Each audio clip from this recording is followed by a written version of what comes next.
The man pulled his cloak tighter around his body as the howling wind carried distant screams to him. Shivering, he burrowed deeper into the crevice in the wall that had become his refuge. Guards and soldiers rushed past, their armor clinking and voices stern as they hurried to reinforce in distant position. Bracing for yet another assault by the undead, he groaned softly as the ice-cold rain began to pelt him, each drop stinging his face and soaking his tattered clothing further. The wind shifted, a cruel reminder that the weather is now nothing more than a plaything to Nyx, who blotted out the sun. It had been over a week, and the cursed moon showed no sign of relenting. It hung there, fixed in place, denying sunlight to the world as the undead scourged the land. Once this eclipse faded, he knew those men charging past would be remembered as heroes, those who sacrificed all in their city's salvation. He was determined that he would be among those alive still to remember them. He could imagine the statues erected in the city square, the solemn prayers offered to the brave souls who gave their lives in defense of the city. He wanted to be there, among the living, and not remembered as some name on a weathered plaque. Hello, dear travelers. Welcome as we journey into the world of Myrthelis, to witness the fall of Fort Anor and the stories of those who lived within it. A tragic tale of lives caught in a desperate struggle, those who fought to protect and those who sought only to survive. In the impoverished region of Wantwood, we shall uncover heroes and civilians who stood against the ever-encroaching night. And now, in this unfolding tale, we focus on one whose life was called to duty, and yet faltered in the face of that call. What thoughts haunt the mind of someone who abandons all duty, choosing their own survival over others? Together, we shall uncover the truth, for in knowledge lies our strength, and in understanding our path. The streets of Fort Anor were nearly empty, the city seeming deserted for one of its size. The few merchants manning their stalls and occasional civilians wandering to and fro were blissfully unaware of the thousands who would soon pour in, or the nightmare that would drive them there. In the marketplace, a man wove between his stalls, his hand deftly slipping out from beneath his wool cloak to snatch merchandise left too far from the merchant's attention. His eyes flickered nervously to the guards patrolling nearby, their steel glinting coldly in the muted daylight. Luck was on the man's side. The guards and merchants remained oblivious to the thief. His footsteps made barely a whisper as he slipped from the marketplace. By the time the shouts of "Thief!" rang out, he was already darting through multiple side streets. While the market square behind him erupted in commotion, the man emerged onto the main street. Unlike the market, there were enough people here, moving around, that he could easily blend in with the impoverished citizens of the city. He kept his head low, his ragged cloak blending in with the tattered garments worn by those around him. As he looked at his ill-gotten gains, a small smile crossed his face. Within one of the pouches he had taken from one of the general goods merchant, a small vial of clear liquid lay, sealed with rubber rather than cork. Normally a reagent used in leatherworking, there was a significant demand for this substance on the black market. Its acidic properties were favored as a weapon in the underworld. It wasn't much, but it was enough to buy a few days of food, if he could find the right buyer. He tucked the vial back into his cloak, his smile fading as he thought of the dangers that awaited. The city had become increasingly unstable in the recent days, and those who thrived in the shadows, like himself, had to be even more careful. The guards had grown less tolerant of petty crimes. The wind struck without warning, a deafening roar ripping shingles from rooftops and hurling the thief off his feet.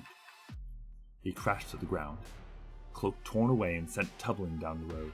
Shouts of panic erupted as people were flung like ragdolls, scattered amidst the chaos. Scrambling to his feet, he managed to brace himself against the onslaught of wind and flying debris. However, his resistance was short-lived as another man was hurled into him, knocking them both down. Cursing, he rolled along with the stranger, until mercifully, the gale subsided.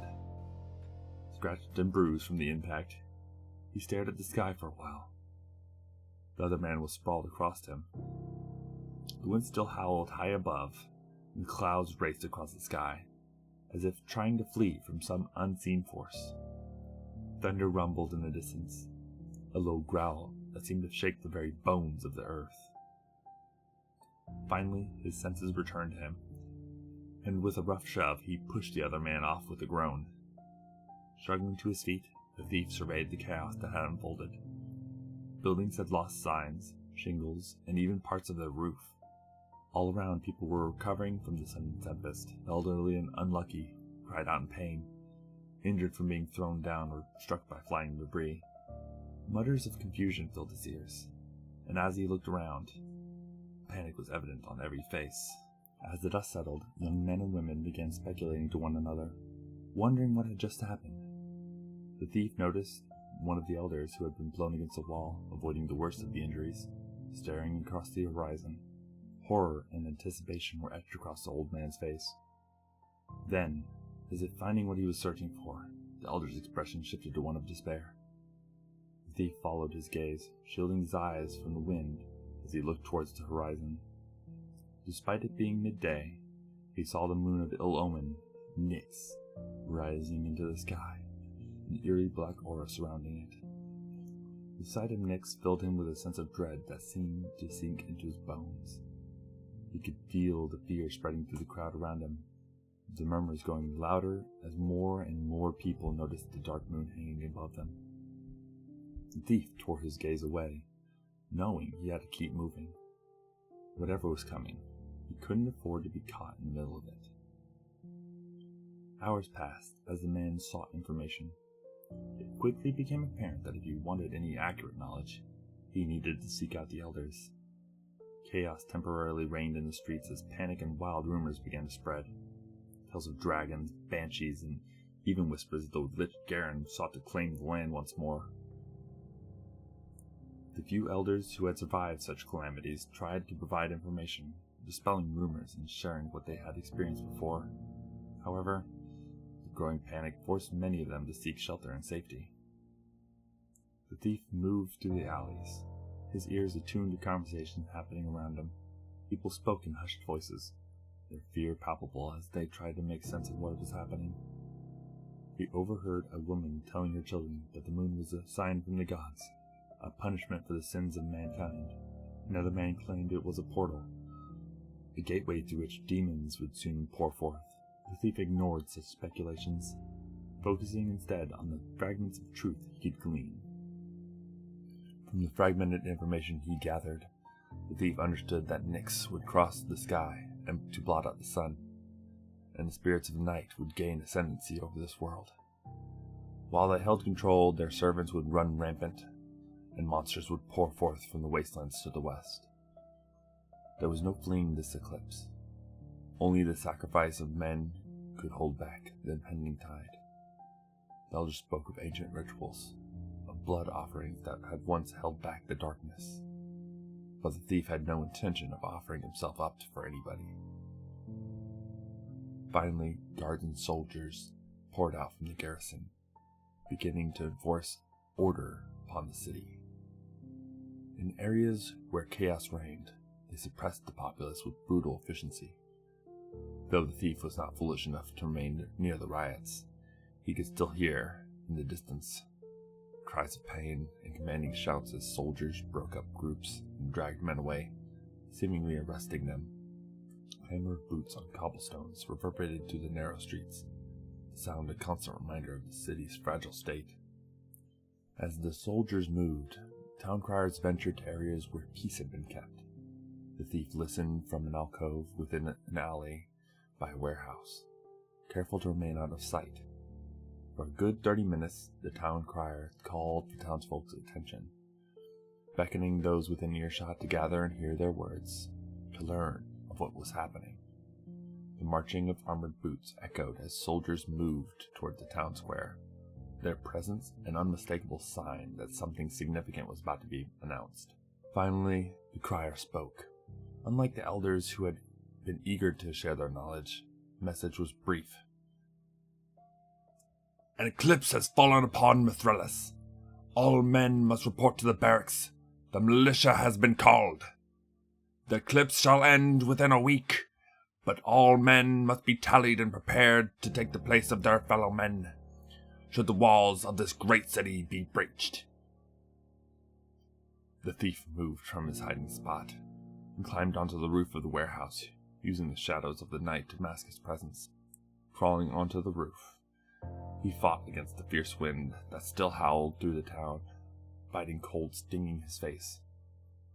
He could see the city from this vantage point, the flickering lights of torches moving like fireflies below, the anxious murmurs of people rising up like the drone of thousands of insects. He looked below at the town square, where several hundred men and women had been gathered, staring at the town crier with desperate eyes. In addition to them, he saw dozens of guards and soldiers encircling the square, standing watch. As the crier made the announcement, the guards stood at attention, their bodies tensed, preparing for resistance. Tension in the air was palpable, as if the entire crowd held its breath, waiting for somebody to make a move. The message was clear. Proceed to the barracks and be taken there by force. Most men went willingly, their faces grim but resolute. There was a heaviness in their expression, a resigned understanding of the duty they had been called to fulfill. Many of the youngest, barely of age, looked far less certain than their elders. He saw older men clasping shoulders of the youth, nodding encouragement, offering what little comfort they could. Yet despite the guard's presence, some men attempted to flee. The thief watched as a handful of them made a break for it, their desperate sprints cutting through the tension. Most of them were brutally stopped, shields flying from the guards to intercept them, knocking them to the ground before they were dragged away. One, however, managed to escape, darting into an alleyway directly below the thief. He watched as two soldiers took off after the man, their voices ringing out insults, calling him a coward. The unarmored man was fast, disappearing into the maze-like network of alleys that crisscrossed the city. For a brief moment, the thief felt a pull, a strange urge to climb down, to follow the guards, to volunteer to defend this city. The possibility of legitimacy almost tantalized him. If he could prove himself, perhaps he could make something of this life. The guards would need replacements, and if he fought alongside them, he might even secure a position among their ranks. The casualties were as severe as the elders suggest. Even the town and village within a week's travel would be desperate for men to fill those roles. But that desire was crushed as quickly as it arose. He was not naive. He knew the guards, the soldiers, the officers. If he went down there, he would be handed a spear, and if the spirits were merciful, perhaps a shield, and then sent to the front lines. He could almost hear his sergeant's voice now. Make sure you thrust the pointy ends at the zombies. Bash the skeletons with the dull end. Now get moving. To go down there would be marched to his own death, and if the guards recognized him for who he truly was, well, they would ensure that fate came to pass. The thief shook his head, dispelling the thought. He had survived this long by avoiding heroics, by knowing when to fight and when to flee. He turned away from the sight of the town square and began to creep along the roof, his movements slow and deliberate as he made his way back into the shadows. He would find another hiding place, somewhere far from the watchful eyes of the guards and the desperate men who had just been conscripted. Shivering, he dropped down into an alleyway, a narrow passageway swallowing him in the darkness. The wind still howled above, but here, in the confined space between the buildings, was little more than a distant wail. He pulled his cloak tighter around him, his breath fogging in the cold night air. He needed to find shelter, somewhere where he could ride out this storm, this nightmare of an eclipse. The thief moved through the alleyways, his eyes scanning for any sign of suitable hiding place. Most of the abandoned buildings were already occupied, filled with refugees who had fled the outer villages, seeking safety among the city walls.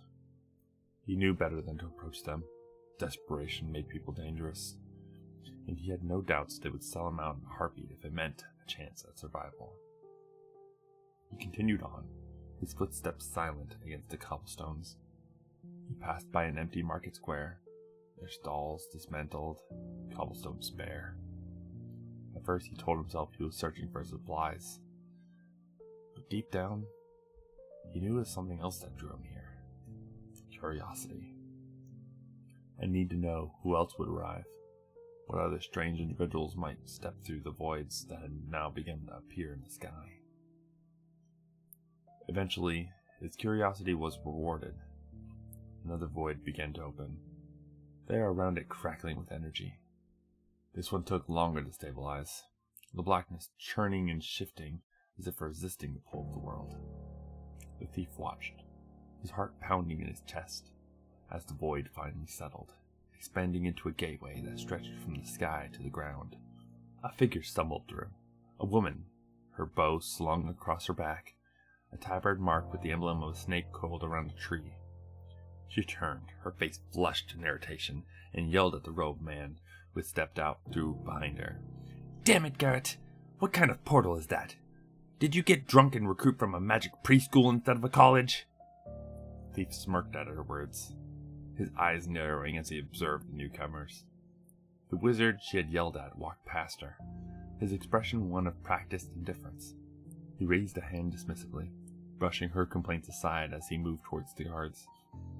More figures began to pour through the portals. Men and women of varying races, each wearing the same tabard, each armed to the teeth. There was no discipline in their movements, no formation or order, but there was something about them that made the thief feel uneasy. They moved with confidence, with a kind of recklessness that spoke of experience and danger. In the end, around 60 adventurers came through the portal. The thief watched from his hiding spot, his curiosity mingling with a growing sense of unease. These individuals lacked polished armor and regimented discipline of the soldiers he had seen earlier, but they exuded an aura of danger, of unpredictability. He had no doubt they were more dangerous than they appeared. The woman who had stumbled through first suddenly looked in his direction, her eyes locking onto his hiding spot. The thief's breath caught in his throat as she gave him a wink, a knowing smile playing at her lips. He froze, his heart pounding in his chest. How had she seen him? He had been so careful, so sure he was hidden from view. Without another moment's hesitation, the thief turned and slipped deeper into the shadows, his pulse racing. He had seen enough. Whoever these people were, they were not to be trifled with. He needed to find somewhere safe, somewhere far from the portals and the soldiers and the strange adventurers who had just arrived at the city. The eclipse had only just begun, and already the world was descending into madness. The thief knew he would need every ounce of his wits, every bit of cunning, to survive the days to come. He moved through the alleys, his eyes scanning the darkness, his mind racing with plans and contingencies. He would survive this. He had to. There was no other option. As the dust settled from the earlier chaos, a brief moment of calm allowed him to assess his surroundings. The air was thick with the scent of sweat and fear, tinged with the acrid odor of wood smoke. The guards, still struggling to impose martial law, were overwhelmed by the endless streams of refugees pouring into the city. A cacophony of voices, pleading, arguing, crying, mixed with the clinking of armor as guards tried to restore order. Amidst the turmoil, he seized the opportunity, slipping like a shadow through the throng, his fingers deftly snatching whatever food and supplies he could. His last venture had been perilously close. The guards had tightened control over the refugee influx, forcing them into designated market squares and temporary housing. He could hear the barked orders and the desperate protests of men as they were swiftly pressed into service by the militia. Assigned numbers informed they would rotate on the city walls as needed. An electric charge that made his skin prickle as he moved. He glanced down at the crumpled piece of paper he had taken, the edges frayed from being handled too many times. It assigned him to Militia Group 7, signed by the captain of the guard. The ink had been smudged slightly, a testament to the haste with which it had been written. He let out a weary sigh. The sound almost lost amidst the din and shoved it deep into his pockets. Taking a moment to steady himself, He crept towards the window of the abandoned building, his movements slow and deliberate. Careful not to make a sound, his gaze drifted upwards.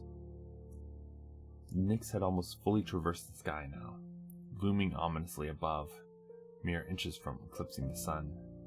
Wisps of black shadow curled towards the sun like hungry tendrils, a dark flame yearning for sustenance. The sky, once bright, had taken on an eerie twilight hue. The light dimming as if the world itself were holding its breath. New recording session, moment of silence with noises. He couldn't help but stare, avoiding direct contact with the sun as the moon began its crossing. The temperature dropped suddenly, a biting chill that gnawed at his bones. A deep shadow crept across the land, darkness cascading over the city like a suffocating shroud. The light faded, and with it came an unnatural silence, an expectant stillness that pressed down on him like a weight. He could feel the fear spreading through the crowd, a collective shiver that ran through the people like a ripple. As Nyx's shadow engulfed him, his stomach clenched violently, and he collapsed, falling to his knees as he retched. The acrid taste of bile mixed with something else, something metallic, almost burnt, clung to his tongue. The cold seeped into his very marrow, an insidious chill that left his fingers numb and his teeth clattering. His eyes burned, tears streaming down his face as they stung from the harsh, unrelenting cold. His skin itched fiercely as though it had been coated in some vile alchemical brew, the sensation maddening in its intensity. The anguished cries of women and children echoed from below, their voices filled with panic and pain as they too suffered from the malevolent force. He forced his eyes open, his vision blurred and unfocused, just in time to catch sight of the guards nearby, men who had once stood proud and vigilant, now staggering, their faces twisted in pain as they struggled against the dark influence that had seized them. The air itself seemed to pulse, heavy and oppressive, as if the darkness had a weight, pressing down on everything it touched. With great effort, he managed to wrest control over his body once more, his muscles trembling as he wiped his mouth with the back of his hand. He looked up in time to see the sun vanishing entirely behind Nyx. The strange black aura that surrounded the moon blazed fiercely, a cruel imitation of the sun's brilliance, a dark parody that seemed to mock them all. The sky was painted hues of deep purple and black, the once warm glow of daylight replaced by an otherworldly cold. His eyes locked onto the side of the eclipse, unblinking, drawn ever deeper into the consuming darkness. There was something mesmerizing about it, something that pulled at the edges of his mind, whispering to him, urging him to look deeper. Strange whispers began to prick his ears, soft at first, almost indistinguishable from the wind, but growing steadily louder. They spoke secrets, knowledge hidden from mortal understanding, truths hidden in the dark corners of existence. The promise was intoxicating, the lure of power beyond comprehension. Visions flashed before him, vivid and horrifying. Undead clawing their way out of the earth, their skeletal hands breaking through the soil. Ghouls feasting upon the flesh of the fallen guards, their faces twisted in grotesque ecstasy. Devils slipped into homes, their forked tongues whispering sweet, poisonous temptations to the desperate. The imagery was relentless, a torrent of horror that filled his mind. Knowledge of the truth of all of this, and more, was but at his. A blaring horn from the city's center shattered his trance, the sound cutting through the whispers like a blade. He blinked, his eyes refocusing, the dark visions dissipating like smoke on the wind.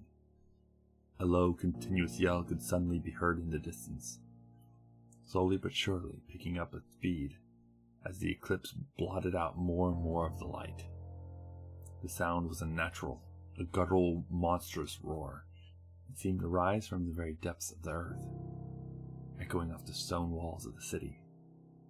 Horrific screeches began to reverberate from the west, sharp and grating, a cacophony of terror that seemed to pierce the very soul. Horns began to sound from the western walls, their harsh blare a call to action, an attempt to rally those who still had strength left. You could see the guards forcing themselves to recover, their faces pale and drawn as they pushed through nausea and disorientation. Many began to rush the walls, their armor clinking with each hurried step as they prepared to defend the city. A wave of nausea, born not from the eclipse, but from the realization of what was coming, swept over him. The screams and roars of what he could only imagine were the dead continued unabated, filling the night with a symphony of despair. With a deep sigh, he snuck back to his cache of supplies, his body weary, his mind reeling from the horrors he had witnessed. He needed to focus. He needed something to ground him, to pull him away from the chaos that had threatened to consume him. He eyed the meager supplies he had gathered, his heart sinking at the very sight. A few stale loaves of bread, some pickled vegetables, and dried beans. It wasn't much, but it was enough to keep him going for now. A small smile crossed his face as he opened the small sack among the food, revealing a small wheel of cheese and several strips of dried meat he had managed to take from a soldier. It was a modest victory, but a victory nonetheless. He closed the sack and picked up a glass bottle, cork wedged tightly in place. Popping it open, he was hit by the sharp, intense smell of whiskey. The scent was almost comforting in its familiarity, a reminder of simpler times. Liquid courage, he thought, for when the time came when he needed that. Or perhaps, if things were truly dire, he could be used to disinfect wounds. He began to scoff at the thought, shaking his head, when the distant sounds of dozens of howls cut through his musings. The howls were unlike anything he had heard before, deep and guttural, filled with primal fury that sent a shiver down his spine. Several horns began to blare from the eastern wall, a frantic call for reinforcements. He could feel the panic rising within him, a cold knot forming in his stomach. Still holding the bottle, he plopped down, the weight of exhaustion pressing on him. His head throbbed with the sound. The blaring horns, the monstrous screams, the endless, haunting howl of the wind. He closed his eyes and took the first drink of the night, the burn of whiskey, a welcome distraction from the madness that surrounded him. Hours blurred by as the young man sat in the attic, conserving his energy. The air was heavy, a mixture of dust and the faint staleness of old wood, mingling with the sharp scent of whiskey he had opened earlier. 2 shots were all he allowed himself, before setting the bottle aside. The burn lingered in his throat, a muted warmth in his otherwise cold body. He stared ahead, his head aching more than it should. The pounding a dull, relentless throb that kept in time with the distant chaos outside. He took a deep breath, his eyes closed, trying to tune out the ever-increasing cacophony echoing through the city. The distant screams, the horns blaring, the monstrous howls that cut through the night like blades. Despite his efforts, he couldn't help but pick out the details, events unfolding through sound alone. Hours ago, the distant clash of battles had erupted from the east. It was the sort of sound that carried a primal terror, sharp, guttural, filled with feral rage. If it was not for the shouted commands of the guards and soldiers in the distance, he might have thought the enormous wolves had breached the gates, prowling the city. A shudder ran through him, his hand twitching towards the whiskey, before he stopped himself, jaw clenched. He had to stay sharp. His thoughts wandered back to the scene outside the window, his eyes narrowing as memory resurfaced. Just below, the soldiers had hastily set up a triage station, their voices barking out orders to one another amidst the chaos. Though the healers seemed to offer aid quickly to everyone, it became apparent that not all were treated equally. The injured from the east gate, those bearing ragged, vicious wounds, were scrutinized with different intensity. He remembered the urgency in their voices as they inspected each one. "No sign of infection. Move him to observation," they'd said, the words almost mechanical, yet tinged with underlying fear. The injured would be led away, treated and carefully watched. But then came the first declaration that froze the thief where he crouched, hidden in the shadows of the attic. "Move him to quarantine. He's infected," one of the soldiers called out, their voices a mix of authority and barely concealed dread. The thief leaned forward, his eyes narrowed as he tried to get a clearer view. It was one of the town's militia, a young man, bewildered, his face paling at the healer's word. "What are you on about? Infected?" the man shouted, his voice tinged with confusion and anger. "Boy, it ain't that bad. The damn wolfman tagged me a little, but I put him down quickly enough." Guards moved toward him, their expressions hard, their eyes giving nothing away. They muttered something to the injured man, and he hesitated before nodding reluctantly, following them to the sectioned-off area. From his elevated position, the thief could still see into it. He watched as the militiaman was sat on the indicated table, the guards murmuring something to him before handing him a flask. The young man looked at it, then back at the guards, confusion still evident in his eyes. But after a moment, he sighed and drank deeply, laying back on the table afterwards. Time dragged on. The thief's curiosity began to wane, his gaze shifting to other happenings. The triage was bustling with frantic activity. But then, movement caught his eye. One of the guards returning to the quarantined man. The thief watched, his breath catching in his throat as the guard stood over the sleeping figure. Hesitation was plain on the tense lines of his shoulders. In his hand, a dagger gleamed dully in the dim light. The guard hesitated, his chest rising and falling in shallow breaths, the dagger trembling ever so slightly. For a moment, the thief felt an inexplicable urge to throw open the window and shout, to do something, but his body remained frozen, his fingers gripping the windowsill until his knuckles turned white. He could only watch, his stomach twisting into knots as the guard sighed, stepping forward. The blade moved swiftly, sinking into the back of the sleeping man's neck with a finality that made the thief's insides turn to ice. The guard staggered back, the dagger slipping through his fingers, clattering to the ground. He stood there, breathing heavily, staring at the now limp body before him. It took several moments before he finally seemed to pull himself together, his movements jerky as he retrieved the corpse. The thief watched, his heart pounding in his ears as the guard dragged the body out of the quarantine area, past the building. Through thin walls, he heard a voice, another guard speaking softly. "You did right by him.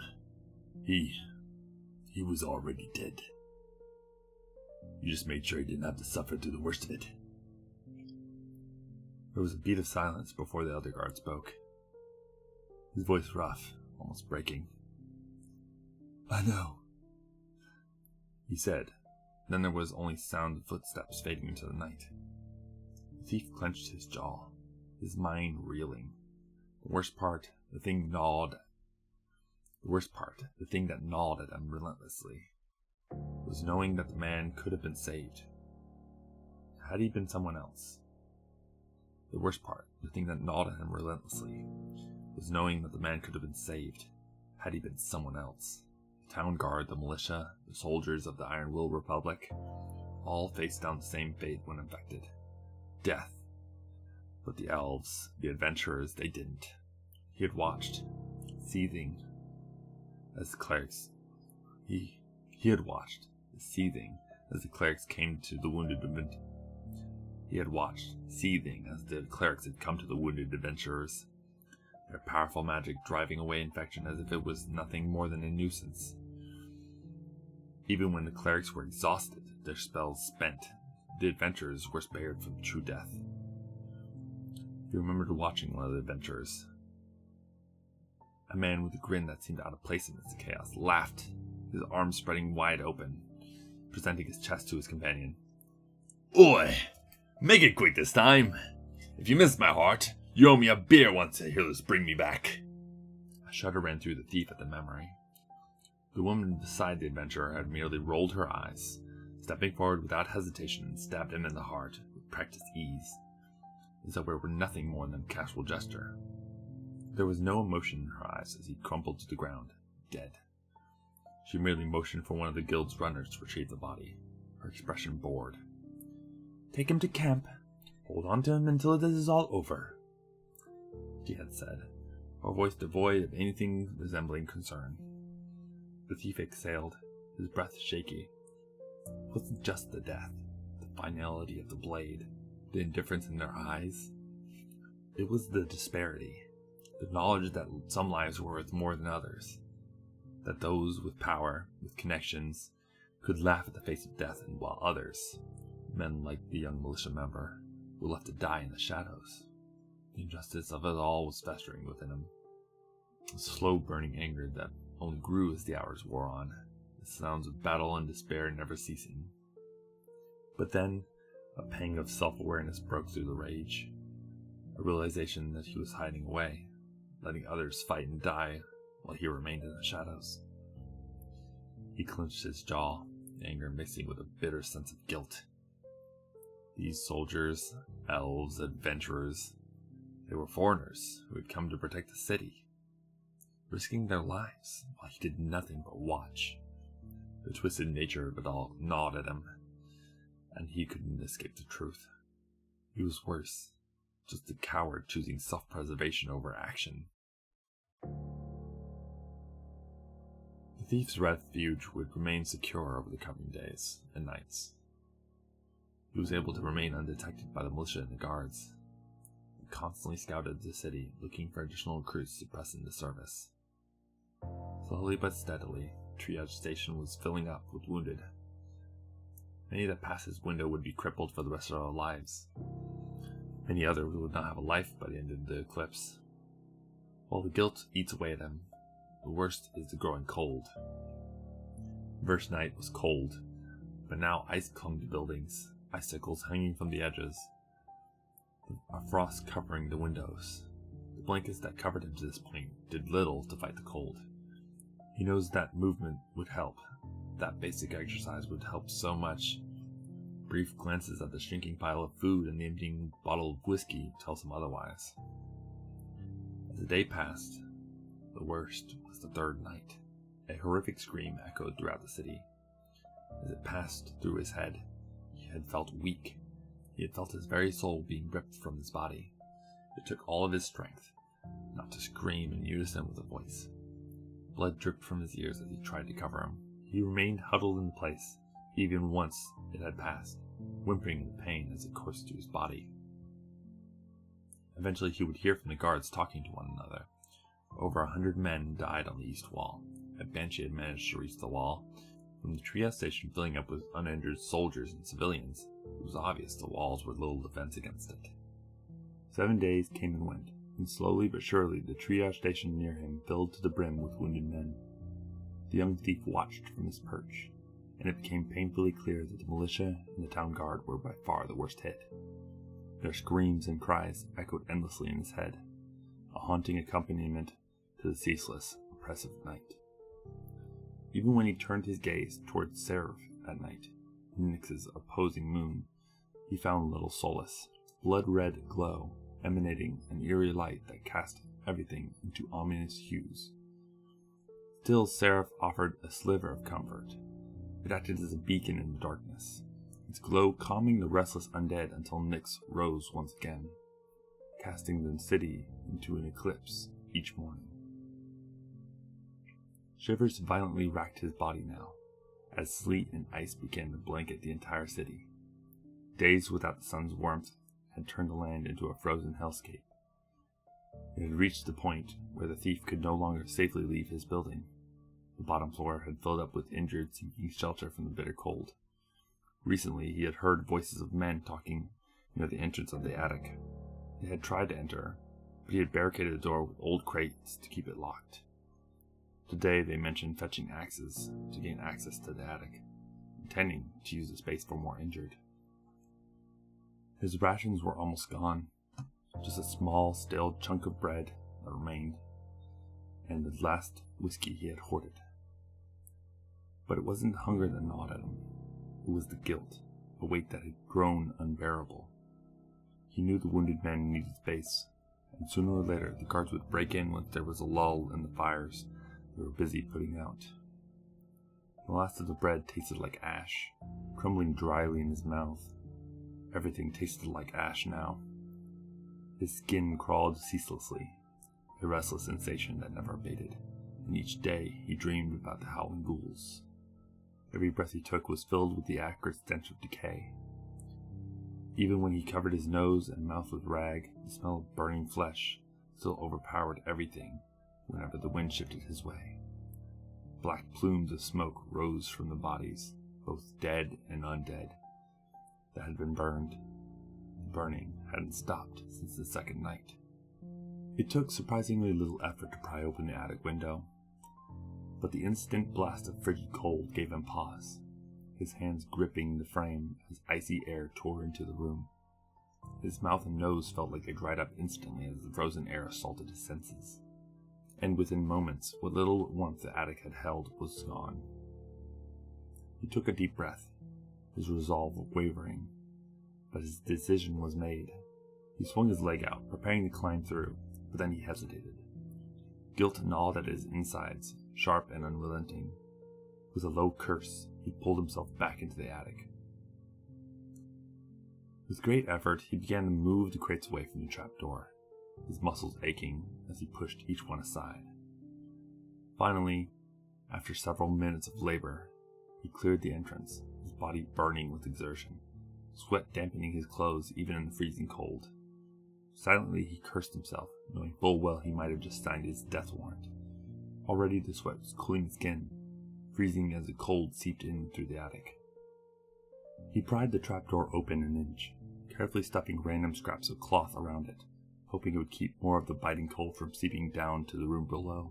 Hopefully someone would see the trapdoor ajar and prepare the attic for more wounded, those who needed shelter far more than he did. With a weary sigh, he turned back to the window, climbing out once more. The cold bit at him, far worse this time, but somehow the weight on his heart had slightly eased. He leapt from the window, the wind cutting him like 1,000 tiny needles. The thief moved with quiet grace, the agility honed through years of evading guards, allowing him to leap from rooftop to rooftop. He fled from his refuge, the attic that had been his home, slowly disappearing into the distance behind him. Regret hit him almost immediately that night as he sat, shivering uncontrollably in the shadows of one of the hundreds of winding alleyways in the city. The freezing cold gnawed at his bones, and he knew that he had made a mistake. He should have stayed in the attic, safe from the biting wind and the creeping frost. Instead, he found himself here, surrounded by dozens of others who sought refuge in the narrow alleyways. A blazing fire, fed by broken barrels and shattered crates, burned fiercely near the center, crowded by those who had claimed their spots long ago, mostly children and elderly. There was an eerie atmosphere here, an absence of the usual murmuring that filled the places where people gathered. No hushed conversations, no hopeful tales, no whispered gossip, only oppressive silence. Faces turned blankly towards the flames, eyes empty, as if they were trying to block out the horrors that lay just a few hundred yards away. Beyond their flickering shelter, militia and soldiers fought seemingly endless hordes of undead, the echoes of battle muffled by the walls that enclosed them. Slowly, exhaustion took its toll. His vision darkened until all that remained was the shadows of his dreams, swallowing everything else. Freezing sleet shocked him awake, the ice-cold droplets stinging his skin as the wind howled through the alleyway. Funneled and amplified by the narrow passage, the thief shivered violently, his body stiff as he pushed himself upright, his legs trembling beneath him. His eyes turned upwards, locking onto Nyx high in the sky, its black flame seeming to pulse, larger and fiercer than ever. He blinked, his vision blurring as a fleeting thought crossed his mind. An image of the sun, its warm rays shining down on him, the gentle heat enveloping his body. He imagined the peaceful breeze, bearing with it the scent of pine needles and wildflowers through a sunlit forest. But the fantasy was shattered as the horns began to sound in the distance again, their shrill notes demanding reinforcements. Reality came crashing back, harsh and unforgiving. The people around him began to move, some shuffling off without a word, others glancing nervously in the direction of the horns. Remaining here, he realized, would be a death sentence. Cold dulled his mind, but instinct spurred him onwards. Wrapping his tattered cloak tightly around himself, he trudged through the alleyway, merging into the throngs of people on the main street. He walked without direction, his feet heavy. Time seemed to stretch, and he wasn't sure how long he wandered before finally finding an unoccupied crevice, a shallow recess in the building's facade, not too far from one of the city's bonfire. Each step was painfully slow as he climbed into the alcove. Hunkering down, drawing his knees closer to his chest, the warmth of the distant bonfire brought a tiny measure of relief from the biting cold, a fleeting comfort amidst unrelenting cold. His eyes grew heavy, his body craving rest even in such miserable conditions. Somewhere beyond his fading awareness, another wall's horns blared, calling for reinforcements once more. Guards rushed past, their armor coated in frost, their faces pale with cold and exhaustion. Thoughts of heroism flickered through his mind as he watched them rush past.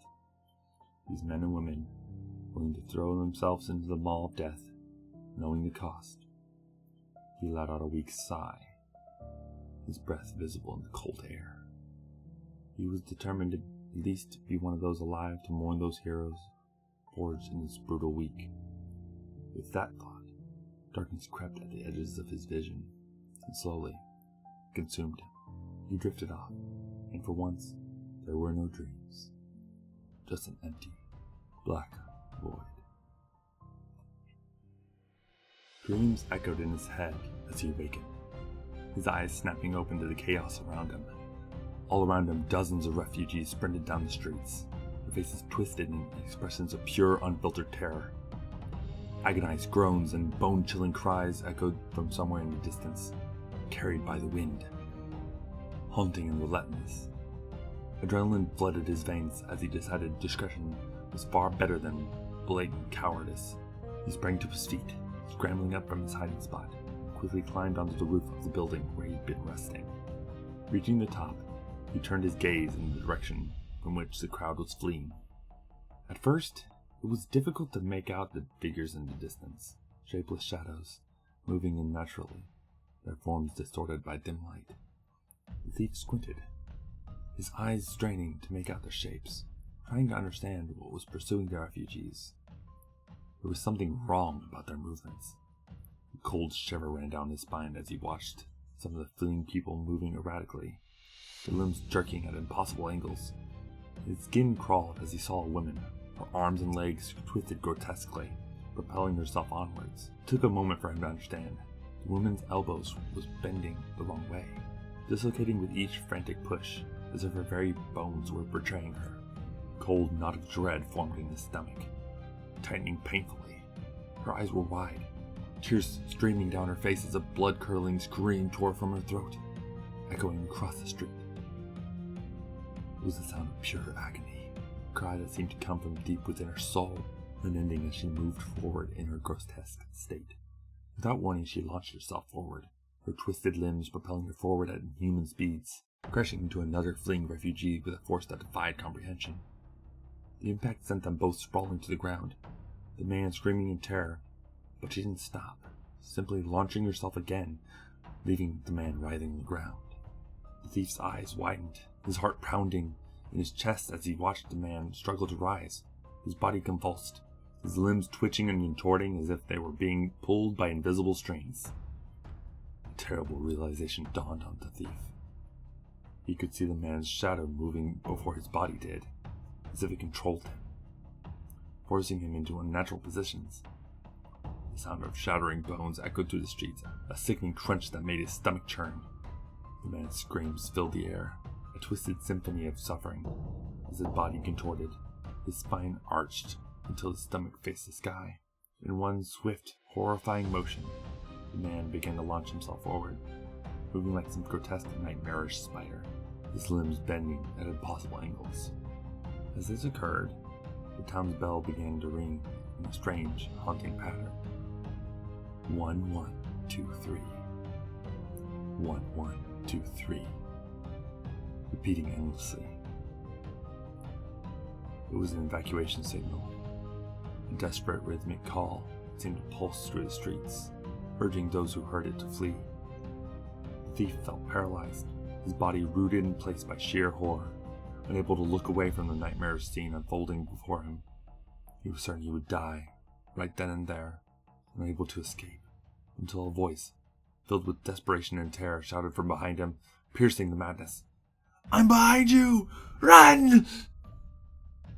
The thief twisted around him and tried to see a guard standing on the rooftop, his face streaked with blood, his eyes wide with fear. The guard's voice was hoarse, his throat raw from screaming, but there was something else in his eyes. Desperation, a plea for the thief to live. Before the thief could even react, he saw the twisted, blood-soaked man launching himself in an unnatural sideways lunge, his body propelled by forces that defied logic.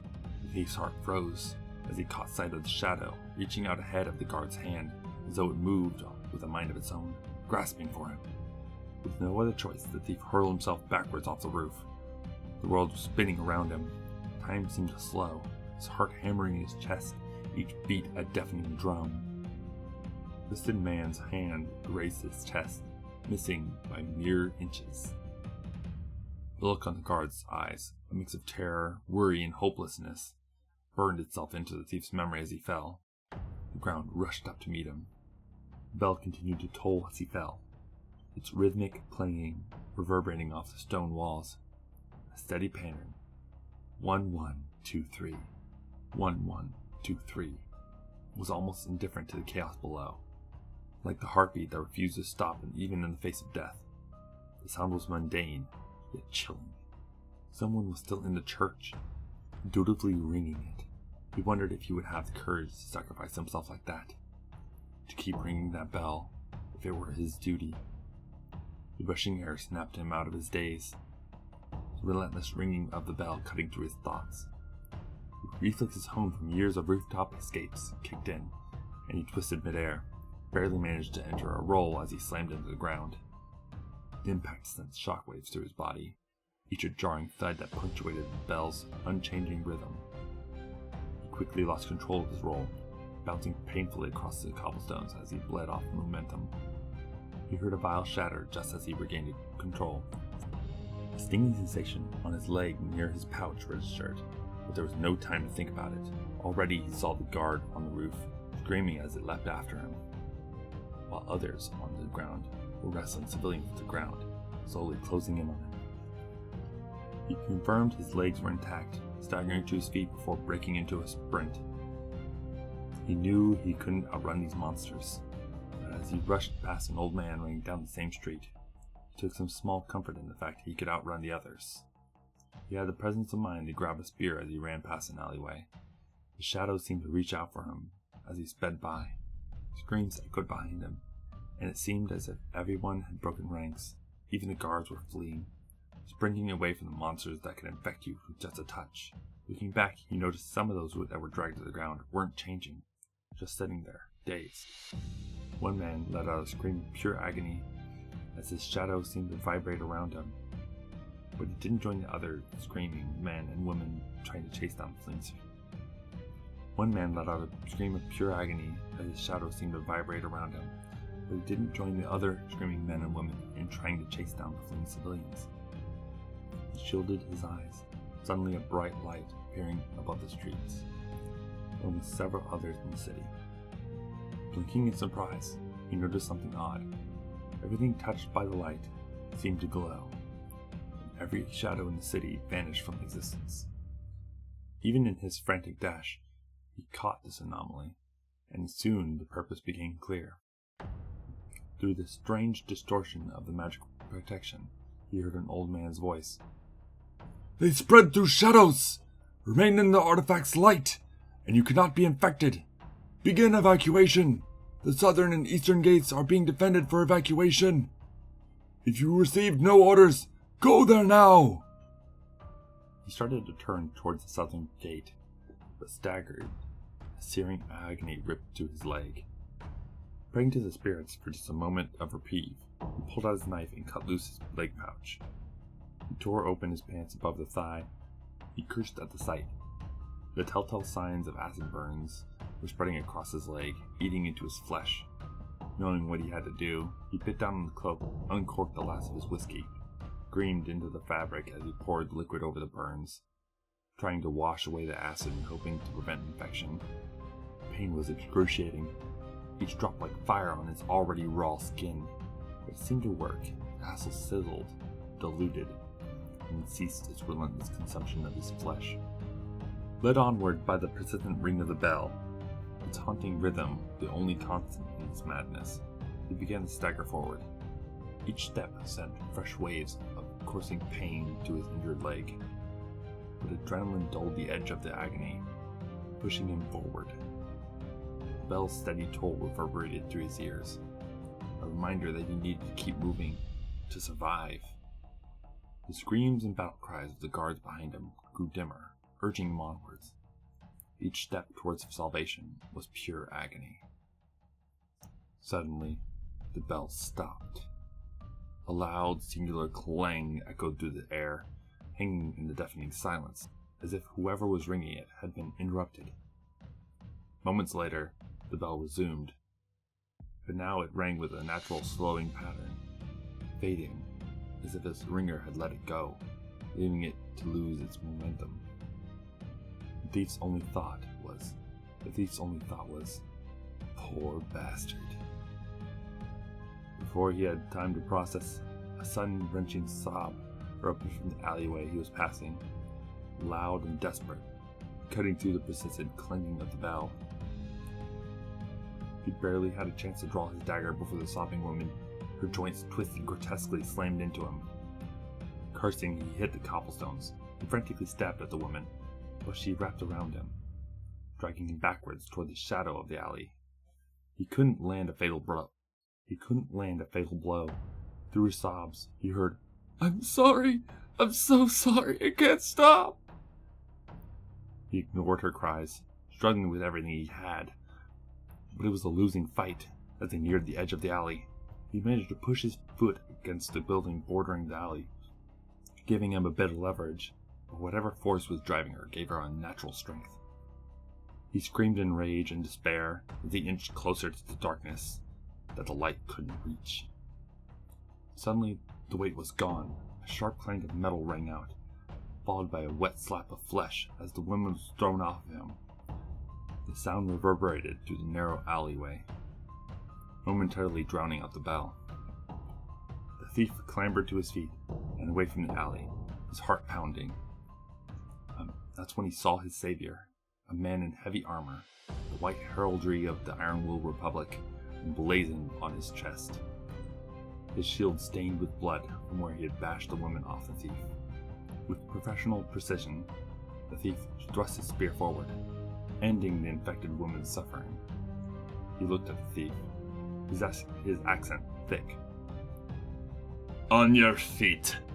Which militia rotation are you with?" The thief floundered, his mind reeling before he had remembered the card he had stolen earlier. Reaching for his pouch, he cursed as he realized he had dropped it. I don't have my card! But I was in rotation 7. The soldier nodded. "Ah, woken up from your break. Well, you're not much use like that. But your rotation is being directed to escort civilians fleeing the southern gate. You'll likely be put on a cart to get that leg looked at." He paused, his eyes narrowing at the sound of the strange horn in the distance. "My duty is not yet done. Move quickly. The path behind me is relatively clear." With that, he turned and ran down the street, the clanging of his armor mingling endlessly with the screams and distant toll of the bell. With that, the young thief limped his way toward the southern gate, his simple exclamation of being awoken with the 7 shifters seeming to hold, and he was loaded onto a cart full of injured. Guards crowded around them as they fled the city towards Wantwood, hoping to find refuge in the cities farther from the untamed death. Many would eventually be found to be carriers of this strange affliction, and many more outbreaks would occur. But that, my friends, is a story for another day. This is where the young thief's part of the Fall of Fort Anor ends. Good night.